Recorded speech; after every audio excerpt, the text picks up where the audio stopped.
comment s'inspirer du bâtiment ancien pour réussir la construction de votre maison. La majorité des maisons actuelles sont ratées. Elles ont besoin de chauffage, elles risquent de surchauffer en été, alors que la majorité des bâtiments anciens étaient réfléchis en fonction du climat. Et dans cette vidéo, on va décrypter pourquoi. J'ai la chance de rentrer de voyage en Crète et j'ai été émerveillé par la visite du palais de Knossos.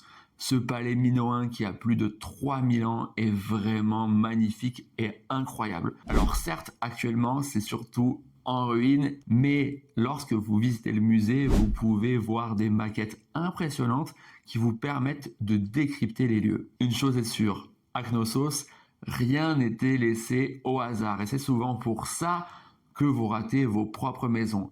À l'époque, on prenait le temps d'étudier le climat et on faisait en fonction. On choisissait l'orientation idéale et on choisissait les matériaux pour vraiment répondre aux caractéristiques. En Crète, le climat est assez doux.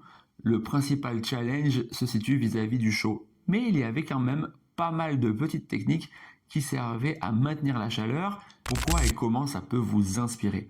D'abord, les bâtiments étaient très bien orientés. Une grande face sud capable de stocker au maximum les rayons du soleil. Mais pour se protéger en été, des casquettes à chaque étage. Et là, vous avez une clé vraiment importante. La première chose à faire, c'est bien orienter votre maison. Malheureusement, quand vous regardez les constructions actuelles, comment ça se passe? On va plutôt essayer de remplir les espaces plutôt que de valoriser les rayons du soleil. Et les maisons vont être orientées n'importe comment. Il est vraiment important de bien orienter votre maison et de mettre une casquette en fonction de votre climat pour vous protéger de manière efficace en été. C'est là où moi je peux vous accompagner. Je vous invite à jeter un œil dans la description. Tout est expliqué dans les commentaires. Je donne 5 audits gratuits chaque semaine. Mais ce n'est pas tout. Une fois qu'on a capté les rayons du soleil, il faut les faire rentrer et là, la position idéale de vos fenêtres va jouer. Mais il faut aussi stocker toute cette chaleur qui va rentrer. Et pour ça, on va utiliser des matériaux tout à fait typiques. À l'époque, les Minoens auraient très bien pu construire en bois. D'ailleurs, ils l'ont fait pour leurs piliers afin de résister aux failles sismiques. Mais la majorité des bâtiments étaient en pierre. Pourquoi? Parce que la pierre amène beaucoup d'inertie.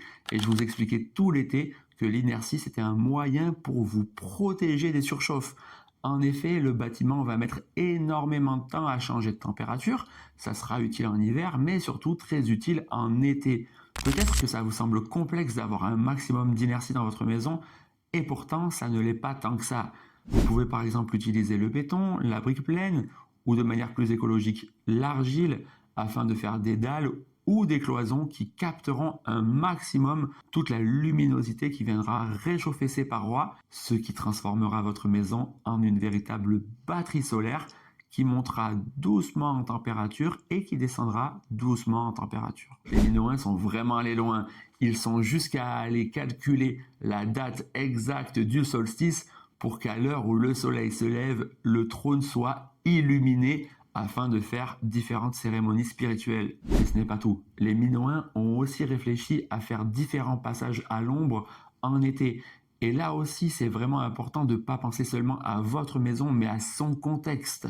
Où est-ce que va être le soleil en été? Comment vous allez vous protéger? Par où vous allez rentrer dans votre maison? Est-ce qu'on peut utiliser différentes pièces tampons pour se protéger des surchauffes en été ou en hiver? Est-ce qu'on peut capter l'air frais pour le diriger gentiment dans votre maison?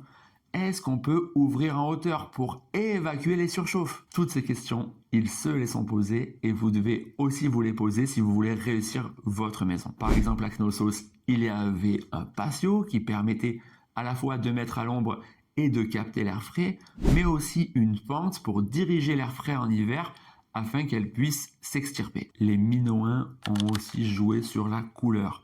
Vous le savez, si vous vous baladez en été avec un t-shirt noir, vous aurez beaucoup plus chaud qu'avec un t-shirt blanc.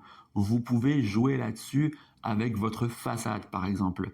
Eux, ce qu'ils ont fait, c'est qu'ils ont peint en rouge afin de capter un maximum la lumière en hiver. Car on le sait peu, le noir, c'est la lumière qui capte le plus en été, alors qu'en hiver, c'est le rouge. Bien sûr, il faudra faire attention de mettre cette façade à l'ombre en été, sinon vous allez surchauffer. Mais vous pouvez aller encore plus loin en réfléchissant à vos allées. Est-ce que vos allées peuvent être en blanc et refléter la lumière pour qu'elle rentre encore plus en hiver? Vous le comprenez, rien ne doit être laissé au hasard. Les solutions standardisées ne marchent pas. Il faut que la maison soit étudiée en fonction de son climat, son contexte et de vos propres habitudes. On peut se poser la question si les Minoens maîtrisaient aussi le déphasage, une notion qui sera très utile pour vos propres bâtiments. D'ailleurs, si vous voulez en savoir plus, je vous laisse jeter un œil à cette vidéo.